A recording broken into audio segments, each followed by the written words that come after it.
কাল যাতে কাজে যেতে না হয় তাই শিবানন্দ নিজে পায়ে কাঁটা ফুটিয়ে নেয়, কিন্তু শেখর কাঁটা না ফুটিয়ে খুঁড়িয়ে খুঁড়িয়ে বাড়ি চলে যায়। কিন্তু তার এই অভিনয় তার মা ধরে ফেলে। অপরদিকে শিবানন্দ যেহেতু সত্যিই আহত ছিল তাই তার মা কাজে চলে যায় আর শিবানন্দকে গরু চড়ানোর দায়িত্ব দিয়ে যায়। শিবানন্দ মাঠে শুয়ে শুয়ে গরু চড়াচ্ছিল, তখনই সে দূর থেকে দেখে অঞ্জলি ম্যাডাম এদিকেই আসছে। তখন শিবানন্দ তার গরুটাকে গাছের সাথে বেঁধে দিয়ে অঞ্জলি ম্যাডামের কাছে চলে যায়। তখন সে রাইস মিল যাচ্ছিল, তাই শিবানন্দ তার সাথে চলে যায়। কিন্তু তারা যখন ফিরে এলো তখন দেখে গরুটা সেখানে আর নেই। শিবানন্দের ভয় হলো হয়তো গরুটা কারো খেতে ঢুকে পড়েছে, তাই সে গরুটা খুঁজতে বেরিয়ে পড়ে।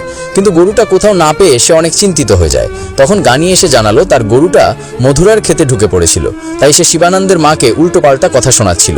তখন গানি তাকে থামাতে গেলে গানি আর মধুরার মধ্যে ঝগড়া লেগে যায়। তারপর শিবানন্দের মা তার গহনাগুলো খুলে মধুরাকে দিয়ে বলে, এগুলো নিয়ে যাও আর এতে তোমার ক্ষতিপূরণ হয়ে যাবে। স্বামীর দেওয়া শেষ সম্বলটুকু হারিয়ে সে প্রচন্ড কষ্ট পায় এবং দরজা লাগিয়ে কান্না করতে থাকে। মজার ভিডিও পেতে চ্যানেলটি সাবস্ক্রাইব করে লাইক কমেন্ট শেয়ার করবেন।